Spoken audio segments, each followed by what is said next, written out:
Today focuses on Jesus. And why don't we start with a spiritual discipline, a meditation. And this is not a traditional Christian meditation at all, but I think it's one that would help us get focused and centered for this session. And that is to sit for a minute in silence and visualize Jesus. Jesus as you imagine him to have been, or imagine him to be. Jesus, let's say Jesus giving the Sermon on the Mount. And just imagine his presence, watching him talk, looking at him. What does he look like? What are his gestures like? What kind of personality comes through? How does his physicality, his body, or his features, how does that express who he means to you as a spiritual figure? How do you imagine the historical person of Jesus giving the Sermon on the Mount? Try to give him as much physical detail as you can.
Holding that image in your mind. Let's open our eyes and share what we saw.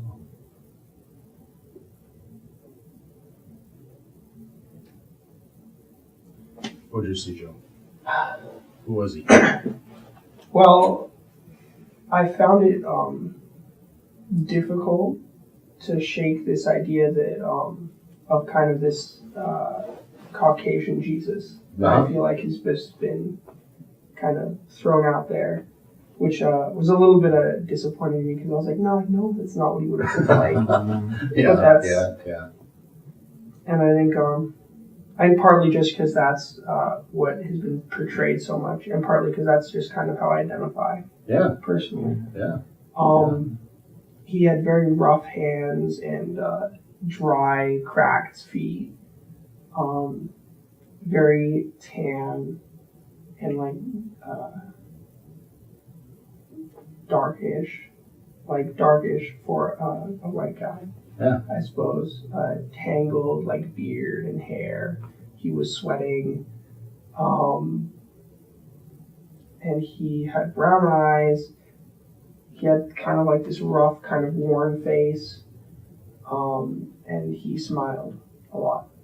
Wonderful. Yeah. Yeah. That's great. Yeah. Thank you. Mark, you. Well, I sort of had the same problem. I started going back into my memory of, all those movies and storybooks. Yeah. And then I remembered my friend. I have a friend. He's not here anymore. He died tragically too. And he's from Israel. He's from the city of Lod, L-O-D. Uh-huh. And he's half Arab and half Jewish. And he went to the film school, our film school, and he worked there for a while. And he's very charismatic. And yes, he was smiling all the time. But he's a real person. He gets mad, he gets irritated. But he was a warm person when he wants to be.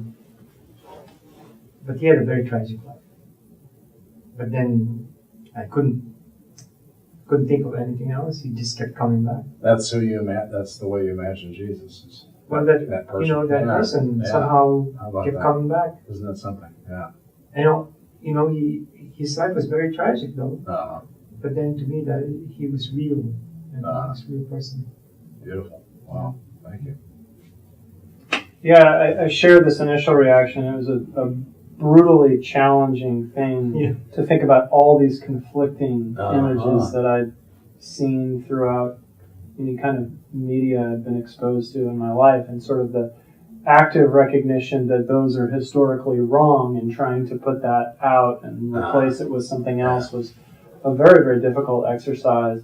I think what I sort of kept coming back to is this idea of, sort of as Joe said, kind of this weathered guy, this kind of, I kept imagining the sort of person I'd run into on the top of some hiking trail, sitting around on the top of the mountain, who'd just sort of be sitting there on a rock, and now you're talking about life as you see it from the top of the mountain. Just one of these people you run into on the trail that starts dispensing wisdom about life. This is kind of the image that remained in my mind, but again, it was something that I was actively trying to seek and contrast to portrayals that have been presented to me in my life. Yeah. It's a difficult challenge, truly. Yeah. Isn't it? It's interesting, isn't it? Yeah. Yeah, it is challenging and confusing a bit. Mm-hmm. My experience, what I saw was, I've done this exercise a bunch of times, and I kind of always get back to he actually, as you talk about, was like a friend.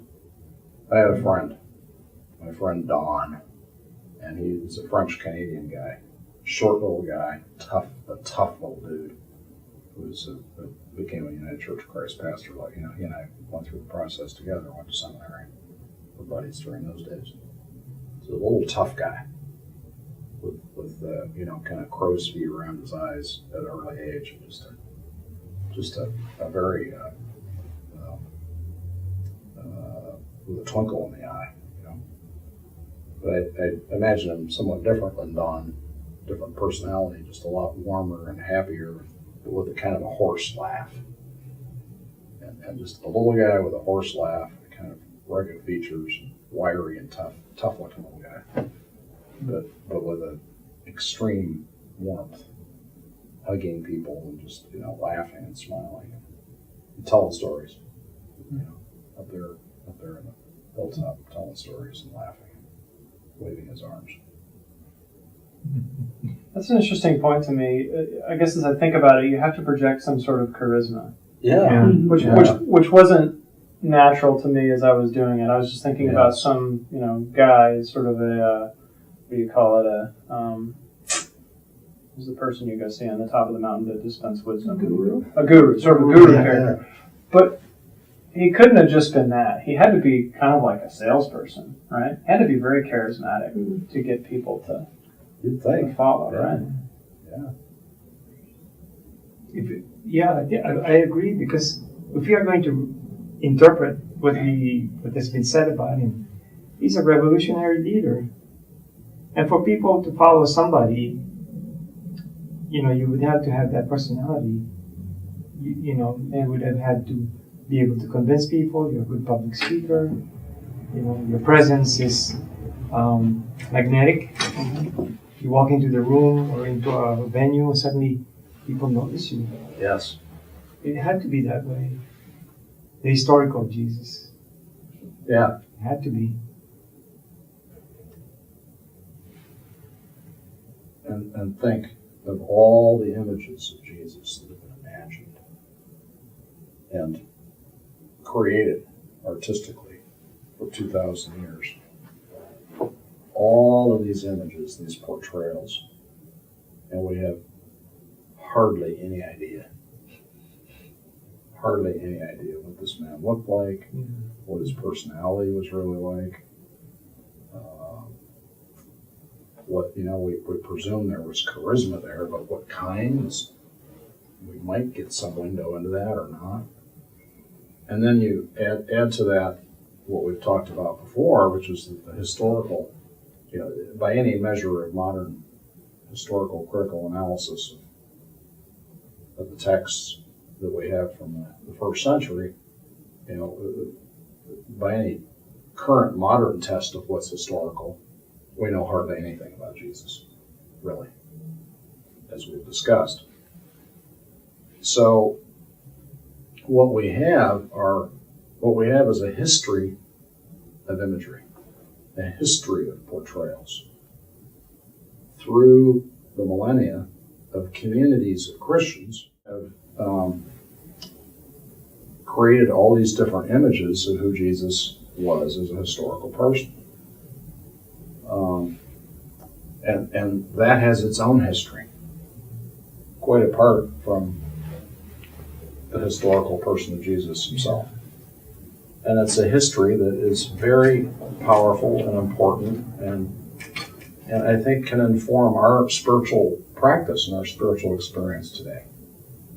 That history of all the people who have described Jesus, the person. Now, there's a great passage in the book, The Last Temptation of Christ. Have you ever read that or seen the movie? No. You I've saw seen it it many years ago. Many years ago. Yeah.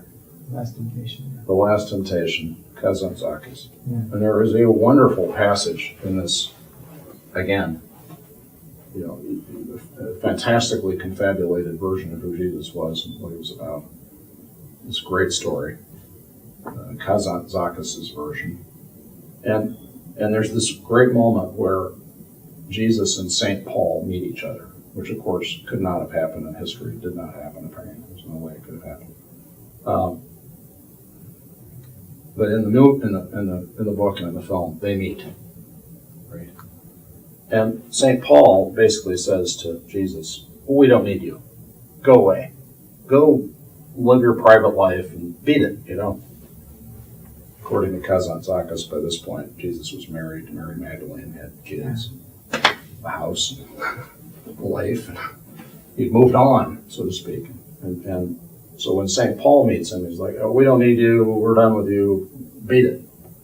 We have in so many words, what St. Paul was saying, according to Kazantzakis' words that he put in St. Paul's mouth, is, we have the Christ of faith. We don't need the Jesus of history. We don't need the physical flesh and blood Jesus. We have the Christ who lives within me. And the historical Jesus just gets in the way of that. Or being concerned about who Jesus, the historical person, was, just it doesn't help that spirituality, that experience that we have now in the church that I St. Paul, am promoting. And I think the basis for Kazantzakis writing this into his book, it really has some basis to it. in terms of Christian history. Because if you look at the letters of St. Paul, what do you find in there in terms of reference to Jesus? What you have reference to there is the Christ, the risen, resurrected Christ. And there are some contradictions in St. Paul about the nature of the resurrection. That's a whole other topic. We'll get deeper into that later in another session. In one passage, St. Paul says, one of his letters, he says that the Christ was sown physical and raised spiritual. Right? So it suggests that he had an understanding, at least one tradition about St. Paul that may have been written into the text later, for all we know. But it suggests that St. Paul, or the later Christians who wrote into the text, were not concerned with the physical resurrection. They were concerned with the spiritual resurrection. So it's a passage that raises some questions about whether or not the early Christians, all of them at least, believed that Jesus physically rose from the dead. Which then kind of points back to a lack of concern for the historical person of Jesus in general.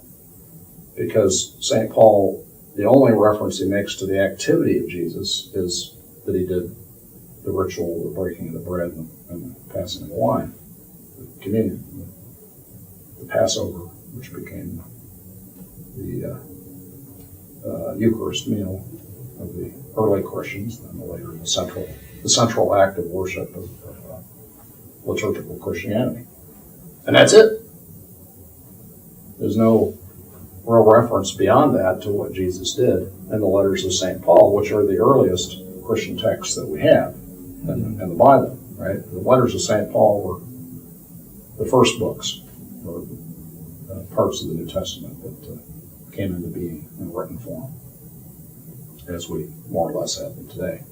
So, that's interesting, that there was a lack of interest in the historical details of Jesus, the the personality of Jesus. What kind of guy was he? How did he talk? How did he sound? It would appear from St. Paul's writing that wasn't a big deal to at least his branch of the early Christian movement. Likewise, there's another very early document called the Didache, which is really kind of a guide to worship in the early church. It's one of the very earliest Christian documents. I think it's roughly, don't even quote me because I can't tell you exactly, but it's right in there at the time of, during or just after the life of St. Paul. So it's a real old document. And it too is focused on the liturgical practice. That's the focus rather than any kind of reference to historical activity of Jesus. Also, as we talked about before, the Gospel of Thomas is like the first of the Gospels that was put into writing. At least that's our best conjecture from scholarship. Somewhere around 50 A.D. is when it came into print, if you will. And it makes no reference. It's not a narrative gospel. It's just a list of sayings of Jesus, quotations of Jesus. Many of them very esoteric and Gnostic in flavor. That idea of Gnosticism we talked about last week. There's levels of initiation into the mysteries, gradations, if you will, of spiritual knowledge, wisdom, connection to God. So,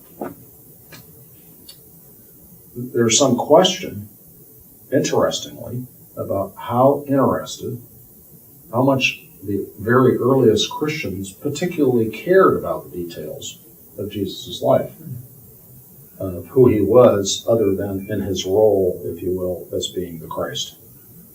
His role in salvation history, if you will, as opposed to anything that we would now think of as history.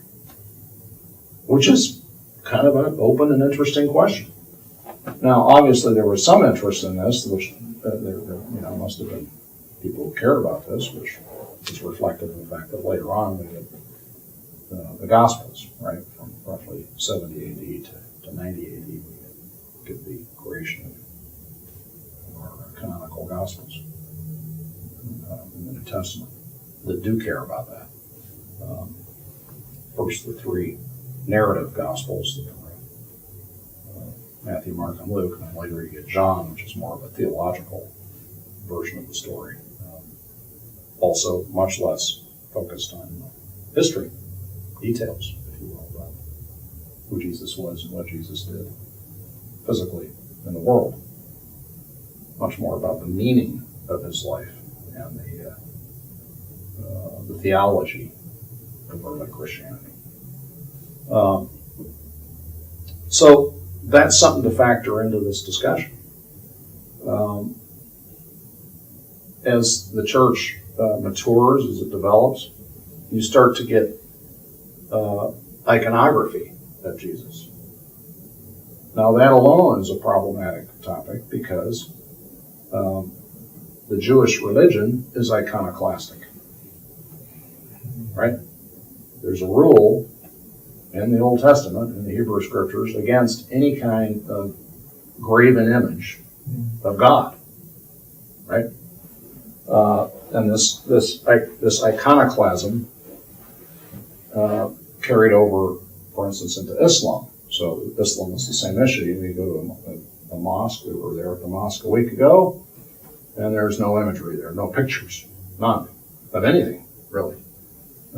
All you see are calligraphy, it's just words.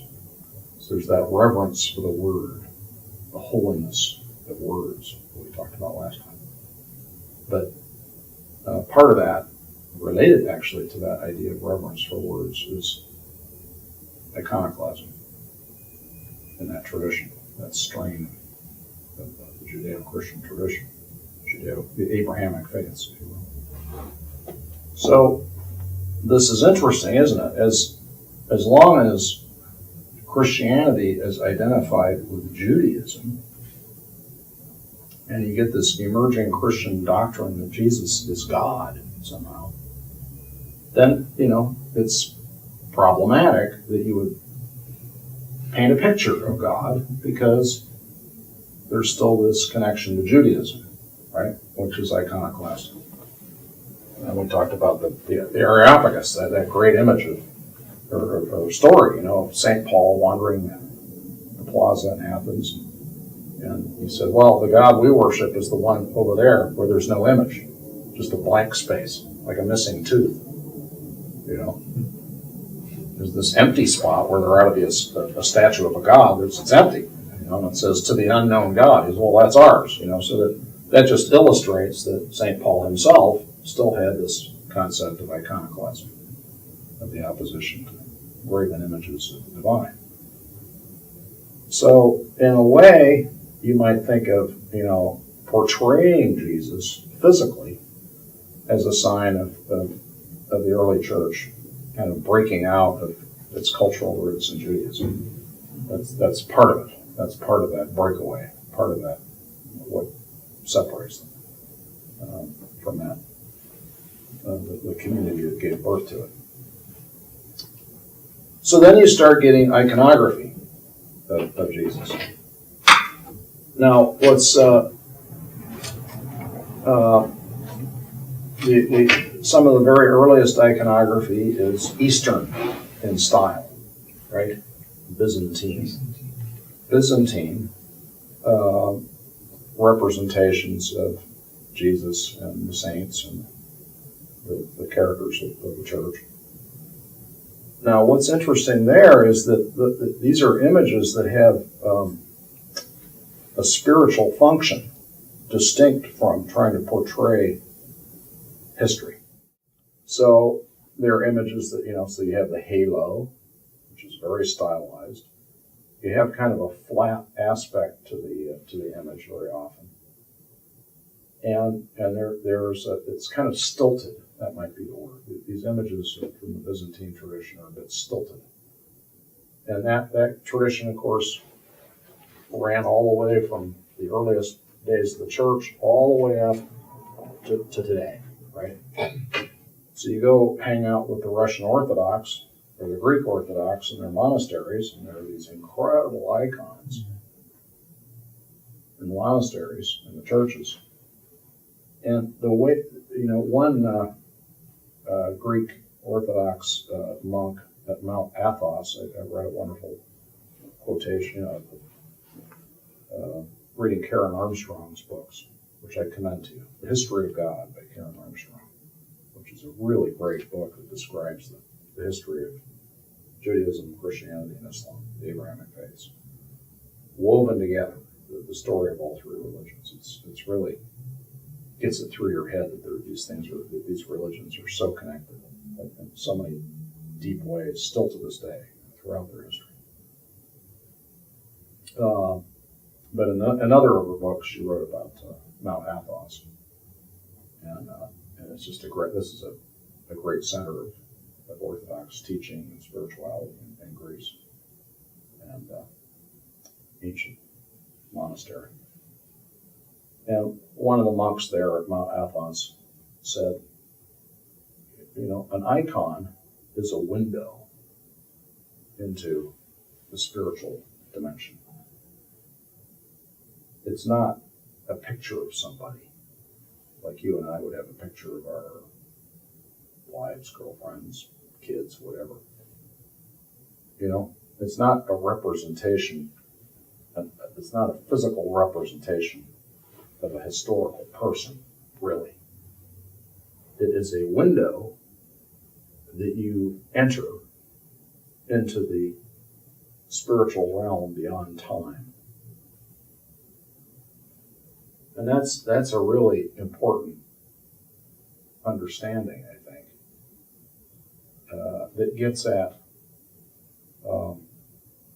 another way of thinking about about the person of Jesus, as his personhood was thought about or experienced in the earliest days of the church. So the concern is about the spiritual access that this personality gives you. Does that make any sense? It's the concern is about that Jesus is like an image of Jesus in the mind or in art, in any kind of representation, is a window into the spirituality of Christianity. Does that make any sense? I just want to make sure we're tracking this idea.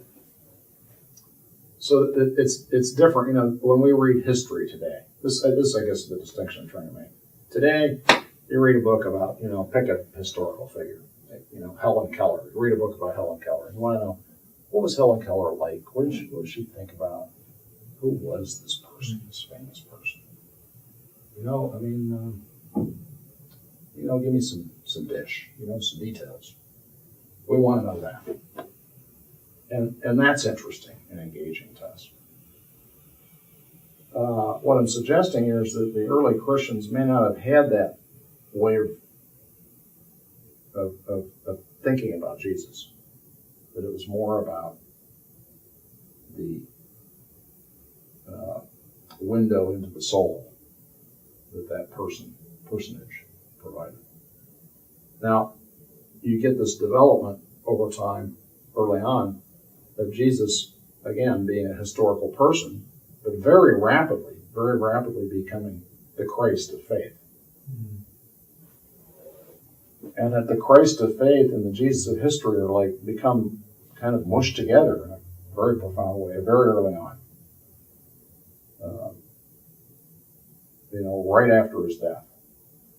It's not that long after his death we get St. Paul theologizing about the person of Jesus, ignoring his historical details. So the two aspects of, there's Jesus Christ, right? So you have this historical person. We make a distinction. I guess what I'm getting at is we make a distinction today that probably was not made in the same way at all in the very earliest days of the Christian church. Just because we're in a different culture, that cares more about historical facts. And that, I think, that colors a lot of this. How do you get into the mind of the ancients? How do you get into the way they think in the first century? And it's a different culture and a different mindset in many, many, many ways than ours, particularly around what we think of when we talk about history today. Very different. So that colors the relationship of the church to the historical person of Jesus.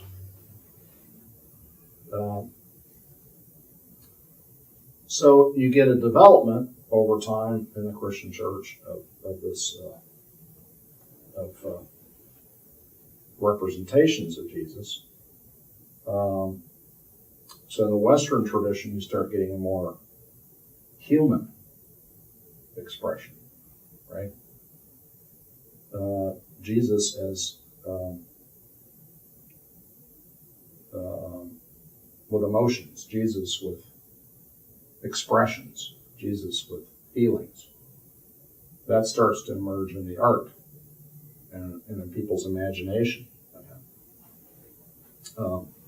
Still completely tied up with the idea of Christ, but there's a growing interest over time. It's evident, at least in the Western tradition, much less so in the Eastern tradition of Christian art, because of this concept of the icon being central to the Eastern tradition. Really a different approach. Then you get up to more modern times, and then you start to see some fascinating developments. Just in America, for example, the imagery of Jesus in America is just the history of how Jesus is portrayed in art in America is a fascinating history. And there's a book about it called American Jesus, and it's full of great pictures. And I thought I had a copy to show you, but somehow it slipped out of my hands. It's a great book. And one of the poles, if you will, the pendulum swings between, and imagining Jesus in America, is between kind of an androgynous, effeminate sort of Jesus and a tough, masculine Jesus. And it goes back and forth. So in like early 19th century art about Jesus, you have these very ethereal and kind of dreamy-eyed, kind of wan. And then you get to the progressive era. You know, Teddy Roosevelt comes along, and there's this idea of, oh, hey, hi, ho, and suddenly Jesus has muscles and a neck, and a suntan maybe, and he's a different guy. And then it starts drifting back again, into the 20s and 30s. He's starting to look more ethereal and somewhat effeminate, perhaps. And so you have, and then, around the 1970s and 80s, you get images of Jesus laughing, because that was the 60s and the 70s. And there's hippies, so that's suddenly you get the hippie Jesus. It's like this hippie with a big grin on his face. And then the culture changes some more, and then suddenly Jesus is like got muscles again. And there are great pictures out there now of Jesus as a boxer, bearded dude with boxing gloves on, buff body. I mean, it's wild. So as our culture changes, our images of Jesus change, and this has become a very rapid thing, a rapid change, much more rapid, really. And if you look at the sweep of history of the church, and look at Christian art, I mean, the changes just in the last 150 years, at least in America, are just phenomenal, in terms of the various ways Jesus is presented. I mean, if you really want to get a whole completely different perspective on imagery of Jesus, go to the LDS Church, the Mormon Church, because they have a very distinct iconography and style of art, and it's really interesting. And they've tended to have a pretty masculine very physical kind of, physically strong Jesus type of imagery. So yeah, some images of Jesus, he looks like a barista on at Venice Beach, an intelligentsia coffee company, you know what I'm saying? Mm-hmm. And then you get other contemporary versions of him that, he has a neck. The neck is bigger than the head. It's like, wow, where did that come from? So, our imagery of Jesus says a lot about us, right? It says a lot about the Christians who do the imaging, the imagining. And that's an amazing and interesting history to look at that, how that's developed. And what that reflects, how the image of Jesus is a reflection of Christians, right? Of what's going on in the souls of Christians throughout the history of the church. And it's amazing. So, so I commend that book to you. A little bit about the whole idea of the historical Jesus. Around the early part of the late 18th century and then the early 19th century, in Germany, there was a flowering of scholarship about Christianity, about biblical study. And techniques that have been developed in the historical critical study of texts in general began to be applied to the Bible.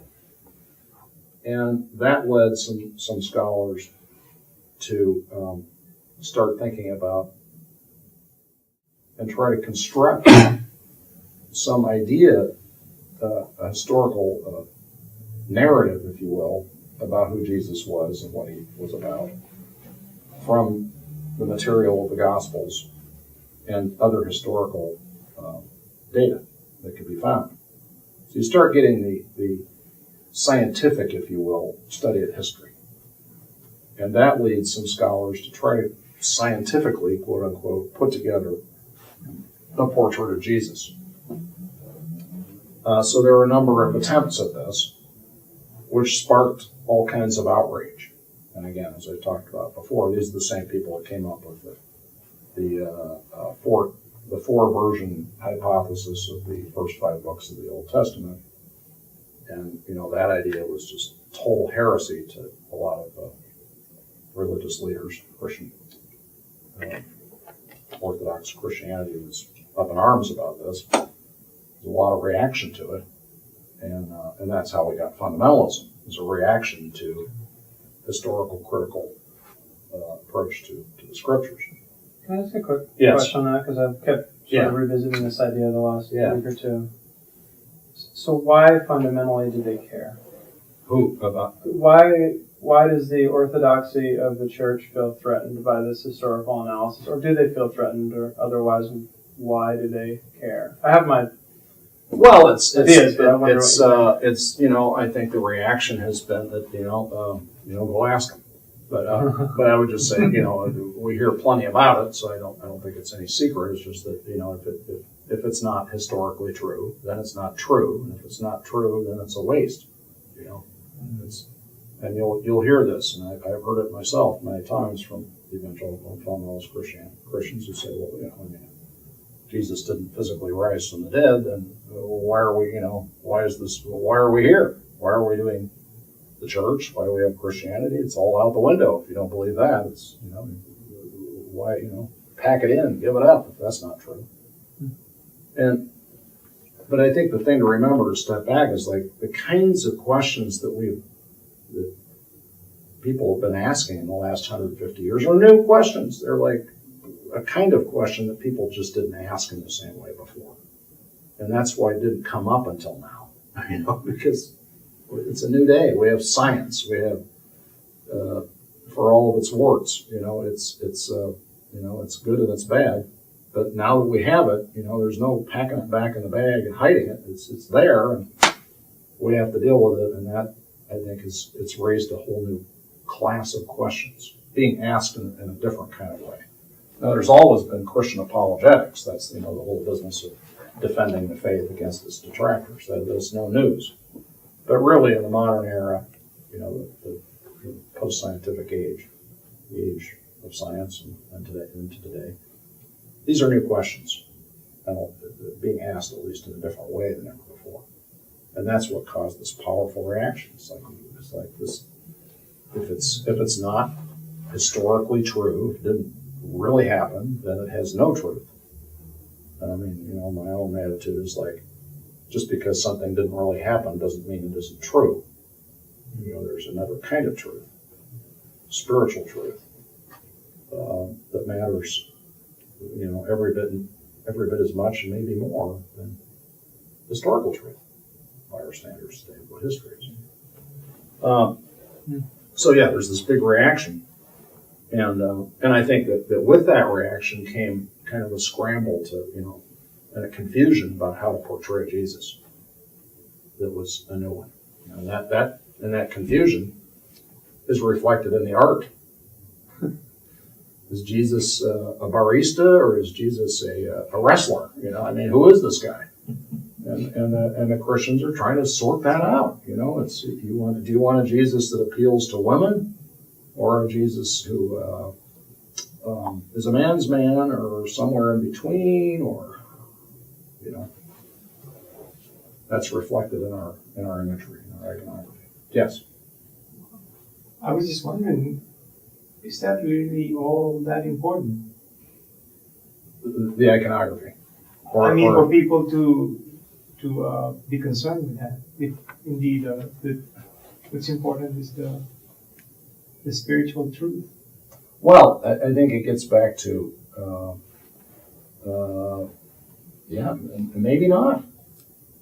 I think that the history of it, though, is very interesting. Is interesting, yeah. But it also is, again, a window into the spirituality of Christians through the ages. Yeah, I think so. And so, how do we access that? So, imagine a monk at Mount Athos staring at an icon of Jesus. What's the spiritual experience of that? What is happening there? And I think imagining that or trying to enter into that experience is actually a window into very early Christian spiritual experience, very early Christian spirituality. That the image or the idea in your mind of who Jesus was is a means of access into the heart of God and into the truth of the soul. And so it's what that can do for you, or what that can open for you, that matters more than the details of the personality or the appearance, or the imagined appearance and imagined personality of the historical Jesus. Yeah. I think you said something very important, because I'm looking at this icon. At the same time, I remember the Christ icon in Our Savior, the one that's hanging from the ceiling. Yeah. They're totally two different things, two different representations. Yeah. And now I realize there are two different windows. Yes. Truly two different windows into how people perceive the spirituality, And that they have different functions. And that they're, and this is, it's kind of, it might be hard to wrap our heads around, but it's like, there's more than one Jesus. There kind of is. Since almost all of it is pure projection anyway. Yeah. So then it's like, okay, what are the functions of these different representations and imaginations of who Jesus was? And they might have, different ones might have a different function for you over your lifetime. Right? You might need the Jesus of the cross, the bloody Jesus of the cross at some point, But at another point, you're going to need the laughing Jesus on top of the mountain, giving the Sermon on the Mount. The wiry guy with the crow's feet around his eyes. And that these are available to you as access points into the realm of the soul, into certain experiences. And that it's okay that there's more than one representation of Jesus. And there is not just one. And again, back to this whole topic of his quest for historical Jesus, it's a great story. It's kind of an adventure story, really, about how the Germans spawned this whole movement and the shapes that it's taken. Albert Schweitzer is, famous as a humanitarian. Really, he was in his time more famous as a theologian, and he wrote a book which was all about who was Jesus. Who was Jesus? A portrait of Jesus, really, in print. But he kind of despaired toward the end of his life. He despaired of that this could never be a successful project, trying to figure out who Jesus was historically. He kind of threw up his hands at a certain point, even after writing this famous book. But then later, this percolated, this idea of how do you depict Jesus historically. And then you get the Jesus Seminar, which is all about, the 1980s that emerged as a quest to do the same thing. It's like revisiting this quest for the historical Jesus. But it always comes around to the same thing. It's like I showed you the 5 Gospels and how little of it is in red. So every quest for the historical Jesus, this is my opinion, but every one of them ends with an imagined Jesus, as opposed to a truly historical Jesus. Every last time. And but I'm sure the quest will not stop. We're not done. Yes, you're about to. Yeah, what keeps baffling my mind is that somehow in the name of defending this spiritual interpretation of Jesus, this multiplicity of interpretations that had existed in the Christian tradition for such a long time, somehow in the name of defending that against the exactitude of the Enlightenment and of science, we end up with fierce defense of biblical literalism. Yes. Yes. Is it just me, or is there something really oddly ironic about that? It's very ironic. Is that? I mean, you think of some of the layers of irony here. One is, it's a reaction to the advent of science and a perceived threat of science against religion, against Christianity, against the truth of Christianity. So it's a very deep, gut level, Christianity is true, and we've got to defend the faith against this terrible threat. Meanwhile, the way that it's being defended, we have this whole industry of apologetics now in fundamentalism and evangelical Christianity, and the approach they take is basically the same Enlightenment approach. In other words, they're trying to prove historically, scientifically even, right, that Jesus physically walked on water, and that Jesus physically rose from the dead, and that Jesus,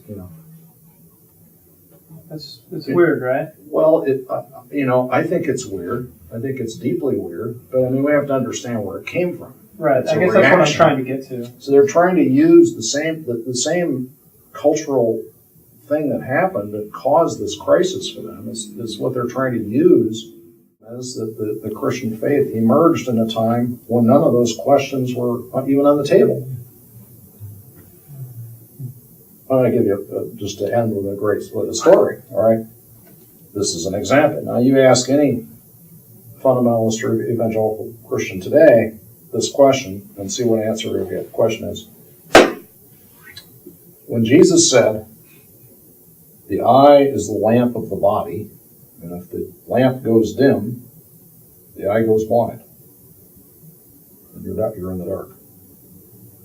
Ask any evangelical Christian or fundamentalist Christian, ask him, did he mean that literally or figuratively?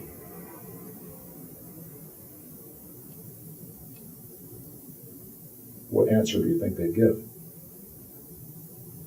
Figuratively, they would say. Obviously, the eye is not a lamp, so he's using this as a figure of speech, right?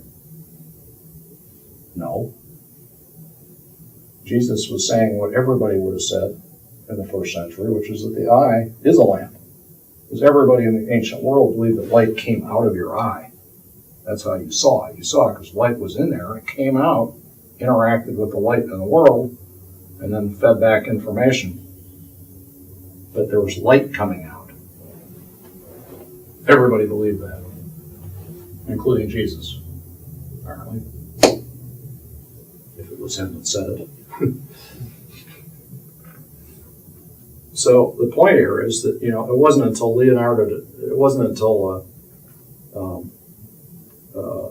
I think it was Leonardo da Vinci, one of the great Renaissance thinkers, I'm pretty sure him, who dissected the eye and said, oh, this is a camera obscura.